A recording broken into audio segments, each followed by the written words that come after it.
నమస్తే, welcome to our channel. నేను మేసేరి. నార్మల్గా హైదరాబాద్లో అంటే ఇప్పుడు బాగా వినిపించే పేరు ఏంటంటే కోకాపేట్.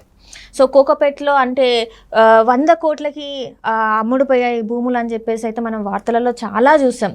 అయితే ఇప్పుడు అదే పరిస్థితులలో ఇంకేమైనా ఏరియాస్ ఉన్నాయా?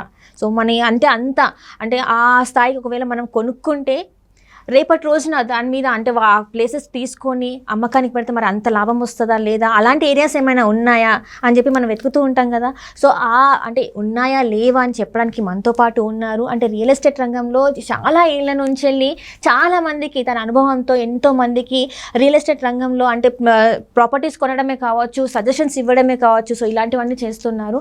తను ఎవరో కాదు, founder and CEO of realtor oxygen doctor Nandi Rameshwar Rao గారు. నమస్కారం సార్. నమస్కారం సార్. ఇప్పటి వరకు చూస్తుంటే చాలామందికి కోకాపేట్ అనేది కొన్ని రోజుల నుంచి అందరి మైండ్లో ఉంది. కోకాపేట్లో ఏంటి అంత ఉంటుందా, అసలు భూమికి వాల్యూ అసలు ఏంటి, 100 కోట్లు అంటే ఏంటి అని చెప్పేసి చాలామందికి డౌట్ ఉంది సార్. సో అలాంటి ఏరియాస్ ఇంకేమైనా ఉన్నాయంటారా? మన సిటీ అవుట్స్కట్స్లోనే కావచ్చు, సిటీలోనే కావచ్చు, అంత ఇన్వెస్ట్ చేస్తే రేపటి రోజున మనం కూడా అట్లా కోటీశ్వరులం అయ్యే ఛాన్సెస్ ఉన్నాయంటారా? ఏరియాస్ ఉన్నాయి, రాబోతున్నాయి, డెవలప్ అవుతున్నాయి, 3 ఉన్నాయి. ఇప్పుడు ఆల్రెడీ అంతకుముందు చూసాం, ఇప్పుడు ఇంకా ఎమర్జ్ అవుతున్నాయి, ఫ్యూచర్లో రాబోతున్నాయి. సో 3 కరెక్టే. అయితే కోకాపేట్ అంత హైట్ అవుతుంది లేదని నేను చెప్పలేను. బట్ మిగతా ఏరియాలు ఏవైతే దాని చుట్టుపక్కల ఏమున్నాయో బాగా పుంజుకున్నాయి. కోకాపేట్ అనేది నేను చాలాసార్లు చెప్పాను, అది ఆర్టిఫిషియల్ జంప్ అయింది కానీ రియల్ ప్రైస్ కాదు అది.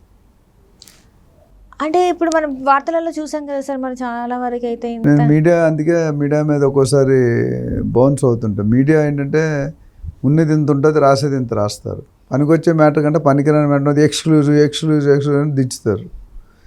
ప్రాబ్లం ఏంటంటే కొన్ని విషయాల్లో మీడియా బాగా సపోర్ట్ చేస్తుంది అది, బట్ కొన్ని విషయాల్లో లాగి ఒకటి ఇవ్వాల్సిన స్టేజ్కి వెళ్తారు.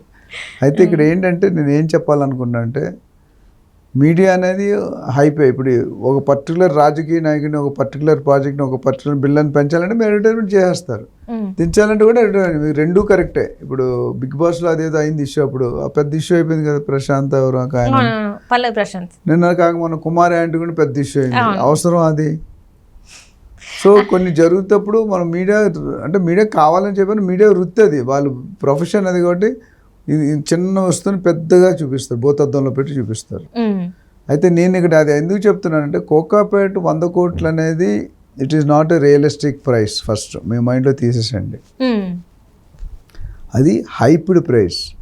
హైప్ అంటే పంపు కొడుతుంది. ఆర్టిఫిషియల్ జంప్ అంటే ఏంటంటే దానికి ఒక లాజిక్ ఉండదు.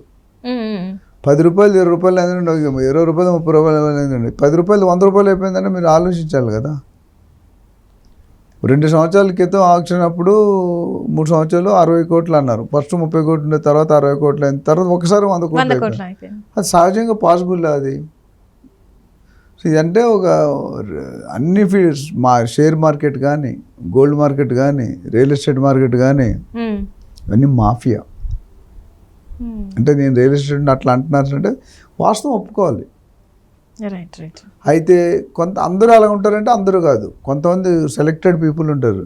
ఇప్పుడు ఒక 10 మంది బిల్డర్స్లో ఒకరు ఇద్దరు చెడ్డ వాళ్ళు ఉంటారు, మోసం చేయరు. బట్ మిగతా 8 మందికి బ్యాడ్ నేమ్ వస్తుందిగా.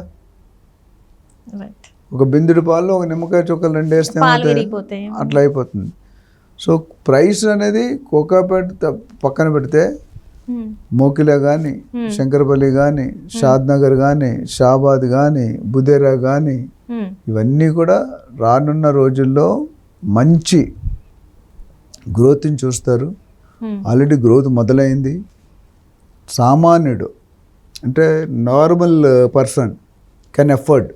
ఇప్పుడు మీరు షాద్ నగర్ దగ్గరికి వెళ్ళినా, బుదేరా దగ్గరికి వెళ్ళినా 10,000, 15,000, 20,000 దొరుకుతున్నాయి ల్యాండ్స్. బుదేరాకి వెళ్తే 10,000-15,000. మన బుదేరా అంటే ఎక్కడ వస్తుంది మీకు? ముంబై హైవే రోడ్లో వస్తుంది. ముంబై హైవే అంటే మీకు ఇప్పుడు గచ్చిబౌలి దగ్గర స్టార్ట్ అయితే గచ్చిబౌలి, తర్వాత కోకాపేట్, ఇస్నాపూర్, పటాన్చెరు, ఐఐటి కంది, సంగారెడ్డి, సదాశివపేట్ అండ్ బుదేరా, అది స్ట్రెచ్. సో సిటీకి 70-80 కిలోమీటర్ దూరంలో ఉంటుంది అది.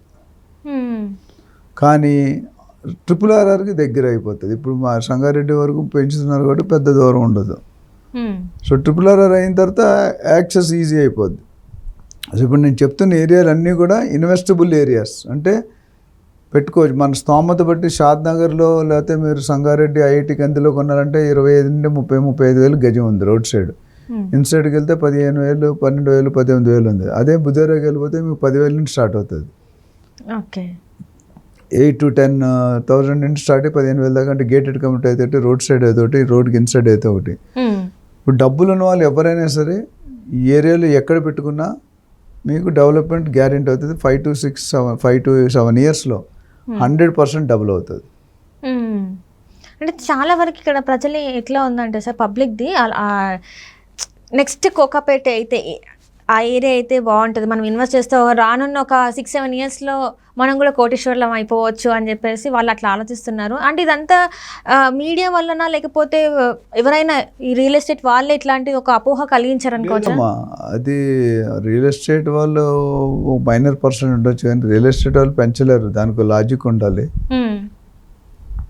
మెయిన్గా తెలంగాణకు కానీ హైదరాబాద్కి కానీ ఇన్ఫ్రాస్ట్రక్చర్, ఇండస్ట్రీ, ఎంప్లాయ్మెంట్, క్లైమేటిక్ ఇందా చెప్పండి. సో ఇవన్నీ కూడా దోహదపడుతున్నాయి. సో ఇప్పుడు మెయిన్ ఏరియాస్లో ల్యాండ్ లేదు. ఇప్పుడు బంజారా హిల్స్, శ్రీనగర్లో మనం కొనగలం ల్యాండ్ అసలు ఉందా? అసలు లేదు. కొనాలి అంటే అపార్ట్మెంట్సే. మళ్ళీ మీకు బడ్జెట్లో కావాలి, అఫోర్డబిలిటీ కావాలంటే సిటీ నుండి ఎంత దూరం వెళ్తే అంత తక్కువ ఉంటుంది. స్టేటస్ కావాలంటే సిటీలో ఉండాలి. ఓకే, ఇక్కడ మీరు శ్రీనగర్లో 2-3 లక్షలు నడుస్తుంది గజం. మీరు మీ ఛానల్ ఉన్న దగ్గర, మా ఇంటి దగ్గర 3.5-4 లక్షలు నడుస్తుంది. ఇప్పుడు డబ్బులు పెట్టి కొందామన్నా ల్యాండ్స్ లేవుగా. పబ్లిక్ ఫుల్ అయిపోయారు, థిక్లీ పాపులేషన్. సో కొత్త ప్రదేశాలు ఇప్పుడు శాటిలైట్ టౌన్షిప్స్ అని, ఫార్మా క్లస్టర్స్ అని, అవన్నీ ఇప్పుడు ఇబ్రహీంపట్నం అండ్ తురకపల్లిని పైలట్ ప్రాజెక్ట్స్ చేయమని, కానీ ఇవన్నీ కూడా సామాన్య ప్రజలు కొనుక్కోవడానికి వీలు పడేటట్టు దే ప్లానింగ్.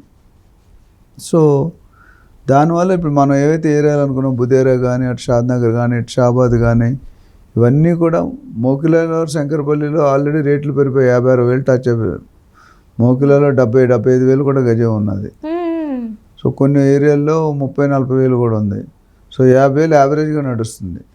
అందుకనే మేము మోకిలా దాటి శంకరపల్లి, తర్వాత మనం నెక్స్ట్ ఎపిసోడ్ మాట్లాడుతాం నవాపేట, మొహమ్మద్ ఖాన్ కూడా, ఇవన్నీ కూడా అందుబాటు రేట్లో ఉన్నాయి.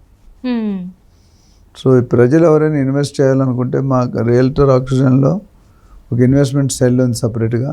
నాకు ఆల్ ఓవర్ వరల్డ్ నుండి రోజుకి 10 నుండి 15 కాల్స్ వస్తాయి. అందరికీ వాళ్ళకి ఇన్వెస్ట్మెంట్ అడ్వైజ్ ఇస్తున్నాం. నేను గత 15-20 సంవత్సరాలకి ఇన్వెస్ట్ చేస్తున్న బయర్స్ మళ్ళీ వచ్చి రెఫరల్స్గా వచ్చి కొంటున్నారు. ఎవరైతే మనం చెప్పిన ఏరియాలో పెట్టారో వాళ్ళకి ప్రాపర్ ఇంక్రీజ్ అనేది జరిగింది. అంటే ఆల్మోస్ట్ మీకు నేను చెప్పినట్టు 5 years డబుల్, 10 yearsలో 5 times అయిన దాఖలాలు చాలా ఉన్నాయి. ఎవరికైనా తెలుసుకోవాలంటే నేను ఆ ఇన్వెస్టర్స్తో మాట్లాడిస్తాను, వాళ్ళు మాట్లాడవచ్చు. వాళ్ళు కూడా ఈ ఫెసిలిటీని, ఈ సర్వీస్ని తీసుకొని కోటీశ్వరులు అవ్వాలని మనం కోరుకుందాం. Right sir, right. Thank you so much sir. Thank you అమ్మా.